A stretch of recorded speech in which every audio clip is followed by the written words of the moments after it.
حامدا وصلي وسلم اما بعد فاعوذ بالله من الشيطان الرجيم بسم الله الرحمن الرحيم وانتم الاعلمون ان كنتم مؤمنين صدق الله العلي العظيم ছোট্ট একটা কথা বলে বিশ্বাস করবো আসলে কথা বলা আমার জন্য সাজে না কারণ আছে তারা কথা বলেছেন গল্পের শোনার জন্য এসেছিলাম আইসা কথা বলার জন্য নাম এসেছে বিধায় বলছি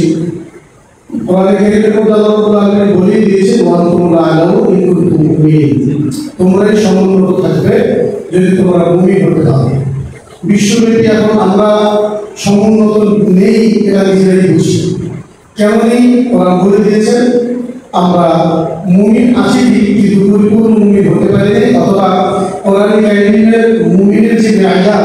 সেই মেয়াদ আমরা বুঝতে পারি এর প্রথম দাবি থাকবে আবেদন থাকবে আমরা কিভাবে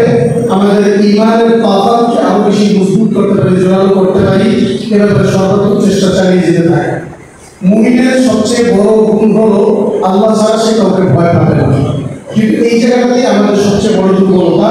আমরা যারা আইমায়ে মাসাজিদ আছি অথবা সমাজের ওলামায়ে কেরাম আছি আমরা অনেক জায়গাতেই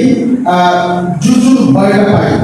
যেমন আমি যদি আমার জায়গা থেকে বলি মসজিদে আমরা যারা মোড়ে আলোচনা করি খেলাফত নিয়ে কখনো আলোচনা করার সাহস করি না জনগণ খেলাফতের আলোচনাটাকে পছন্দ করে না আমরা ওই জন্য বলি না মেসাওয়াকে সুন্নতের আলোচনা পছন্দ করে আমরা এটাকে ব্যস্ত থাকি তো আমাদের একটা জরুরি দায়িত্ব হলো খেলাফত নিয়ে আলোচনা করা মানুষকে খেলাফত বোঝানো পশ্চিমা বিশ্ব পশ্চিমা মিডিয়ারা খেলাফতের যে একটা ভুল দিন ভুল একটা আকৃতি মানুষের সামনে পেশ করেছে মানুষ ওই ভুল খেলাফতের আকৃতি নিয়ে আছে আমরা গত ফেসিক সরকার আমাদের কথা বলতে পারিনি সামনে আবার কোন সরকার আসবে তার সামনে ওই সময় কথা বলতে পারবো কিনা জানা নেই মাঝখানে এই যে আমাদের একটা লম্বা সময় যাচ্ছে এই সময়গুলোতে আমরা যদি প্রত্যেক জায়গায় মসজিদ থেকে খেলাফত নিয়ে কথা বলি ইমামত নিয়ে কথা বলি ইসলামী সিয়াসত নিয়ে কথা বলি তাহলে মানুষের মধ্যে কিছুটা হলেও ধারণা তৈরি হবে যে না ইসলামের মধ্যে সিয়াসত আছে একদম তো বলে দিচ্ছে ধর্ম নিয়ে ব্যবসা করে আপনার ধর্মের কথা বলবেন জানানোর কথা বলেন রাজনীতি নিয়ে কথা বলেন কেন অর্থাৎ ইসলামের মধ্যে যেন রাজনীতি নাই ইসলামের মধ্যে রাজনীতি আছে এই কথাটা বলতে গেলে অনেকের গায়ে লাগে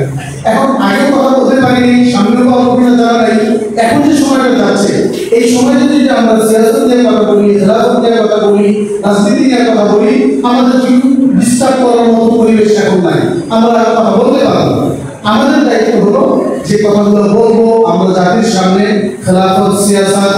এই সমস্ত বিষয়ে একটু পড়াশোনা করে যদি আলোচনা করি মানুষের জেহেন যত পরিষ্কার হবে রাজনীতির ময়দান আমাদের জন্য তত পরিষ্কার হবে আর রাজনীতির ময়দান যত আমাদের জন্য পরিষ্কার হবে সমাজে আমাদের সমুন্নত থাকার যে জায়গা ওয়ান্তুমুল আলাউ ইন কুনতুম মুমিনিন এটা আরো তত পরিষ্কার হবে সকলের কাছে আমি আমার ছোট্ট একটা আবেদন রেখে আমি আমার আলোচনা শেষ করছি আল্লাহ রাব্বুল আলামিন আমাদের কথাগুলো ভালো তৌফিক দান করেন আসসালামু আলাইকুম ওয়া রাহমাতুল্লাহি ওয়া বারাকাতুহু